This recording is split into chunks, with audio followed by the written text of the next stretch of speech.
কিরে গরজা মাইয়া এনে বয়ে বয়ে কি করস?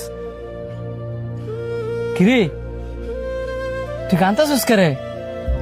কান্দি কি আর সাদে রে, এই গরজামাই থাই এদিকেই দো যাই যেইটা পারে সেইটাই কয়।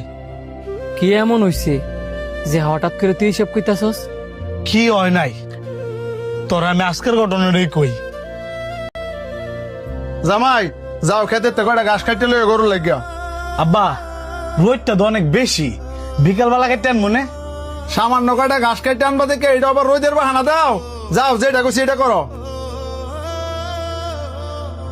আচ্ছা আব্বা যাইতাছি।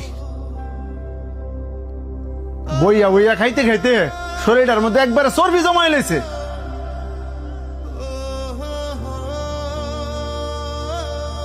আব্বা হে আব্বা, গৌড়ার পানি দিলে না? এই ঠাডা ভাঙা রোদের মধ্যে গৌড়া পানি না খাই তবে আদে যাচ্ছে। জামাই কই হ্যাঁ কি গরুটারে পানি দিছে না? পানি খাওয়ালি কি আর গরুটা মিলে আদায় আছে?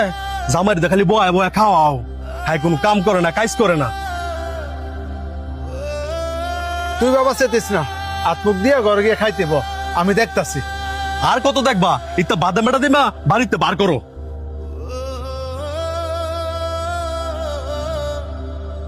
এতক্ষণ লাগে ঘাস কাটতে, আর তুমি যে ঘাস কাটতে যাইবা গরুটারে পানি দিয়ে যাইবে না? আব্বা আমি তো সারা বছর থাকছি প্রবাস, আমি কেমনে কমু গরুর কোন সময় কি লাগে? আর আমার বাপ মা তো কোন সময় গরু ফালে নাই। আমার বাপ যদি শুরুতে গরু ফালতো তাইলে একটা কথা আসছিল। জানবা কেমনে?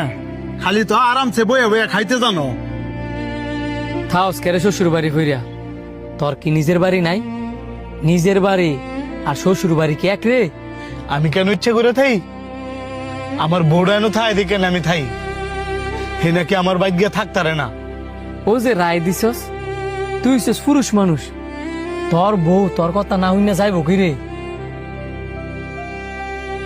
বাপ মা কষ্ট করে তোরে বড় করছে, টাকা খরচ করে তোরে বিদেশ পাঠাইছে, আর তুই কি না 2 দিনের মাইয়ার ভালোবাসা পাইয়া তার বিয়া কইরা নিজের বাড়ি